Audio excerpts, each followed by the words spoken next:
Hello everyone, welcome back to SkillWeb. In this video, I will show you how to make a bar chart in Microsoft Excel. So let's begin the video. Begin by opening your Excel worksheet containing the data you want to visualize with a bar chart. Now select the data you want to include in your bar chart. Navigate to the Insert tab and in the chart group, click on bar chart. You will see different chart options including clustered and stacked. Click on a specific type of chart you want to create. Excel will insert the bar chart into your worksheet. You can customize your bar chart by right-clicking on various chart elements. That's for today. Hope this video helped you out. If it did, please like, comment and share. And stay tuned for more helpful tutorials here at SkillWeb.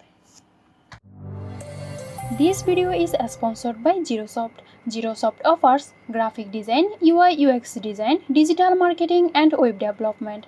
Elevate your brand with Girosoft today. For more details, check the description box.